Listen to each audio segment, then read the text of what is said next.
Hi guys. I've been wanting to post this video for a while now, and what I'm about to share soon is a little video I did. It's a little animation. It's one of my first ever ones before I even had my drawing pad or Adobe Animate. This was basically for a school project I had to do, where I chose a topic talking about MDion's a really good show. But the whole point of this, I just want to give a disclaimer that this video is really bad. I didn't put too much time and effort into it at the time, and I had a time limit, which is why my reasons that I state aren't that impactful, and also why I'm talking so freaking fast in the video. But if I ever do any kinds of videos like this on my channel, like show reviews, game reviews, or even a remake of this original review that I did, that I'm about to share, it'll be a lot more thought out and be worth your time with the actual good reasons to persuade whatever I'm talking about. The whole reason is just that, it's one of my official digital animations, and I wanted to document that on my channel. But yeah, just don't take the video too seriously. I just thought it would be nice to have one of my first, digital animations to ever be on this channel. So also, just why not? But if at least one person out there does actually get persuaded to watch this show because of this poorly written video, I'd say that's a win for both of us. We live in a time where we like viewing entertainment. Sometimes it's from videos or movies, and of course, shows. A lot of times we browse through Netflix looking for a series that might interest us. I'm not going to talk about those shows though, because I'm looking to the world of indie animation. For anyone who doesn't know, indie, meaning independent, animation are animations that aren't produced by a large company, and all independently funded by themselves and the fans. There's tons and tons of indie animated shows, but I'm looking into a very specific one.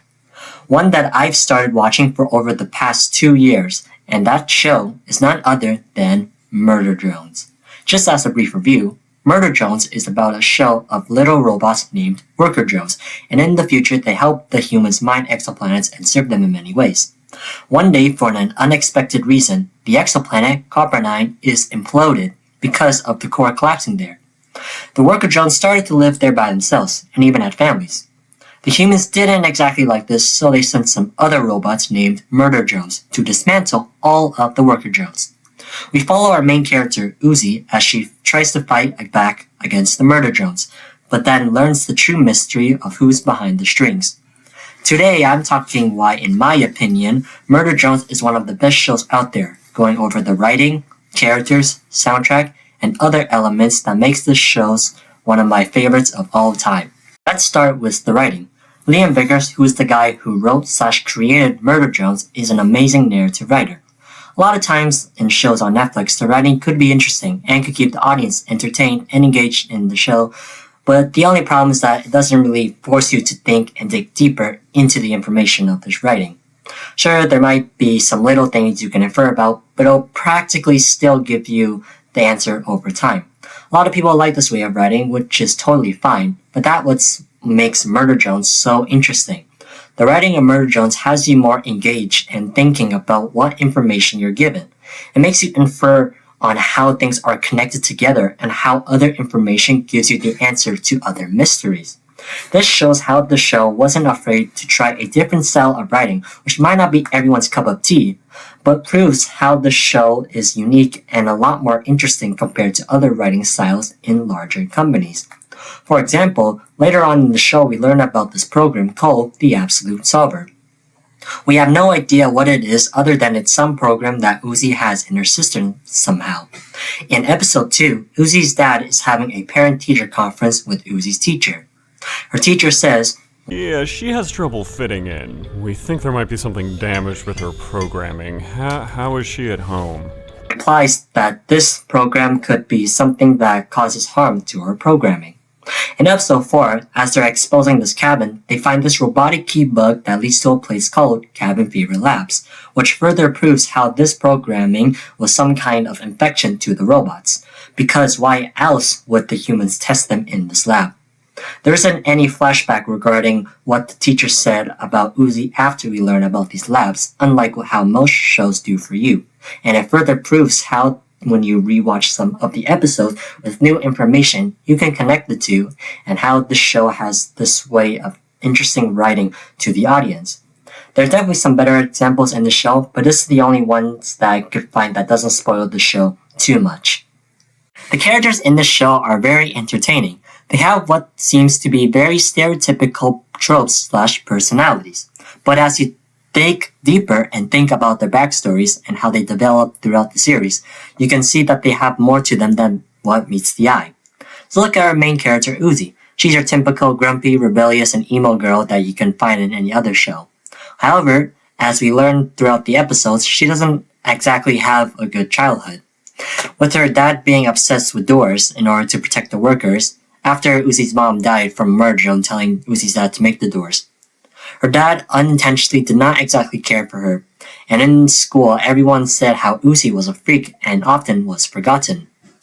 She eventually kinda just accepted this as fact and acted all grumpy and rebellious because everyone thought that's what she was. As you learn more later in the show, when she meets a murder drone named N, we get to see her true personality and not the facade of a pretending personality.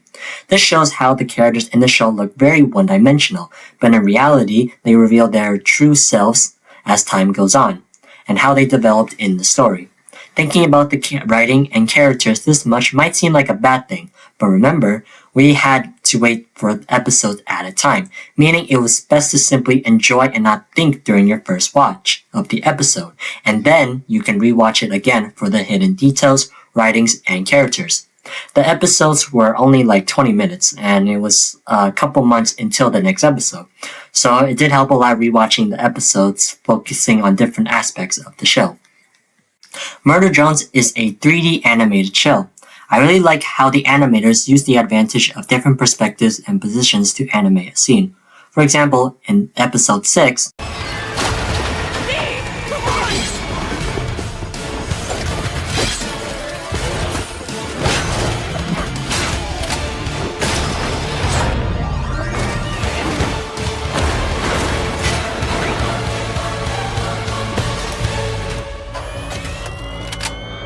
as we see in this fight scene, the camera uses different changes of perspective in the fight, and has the character V move from the background to the foreground.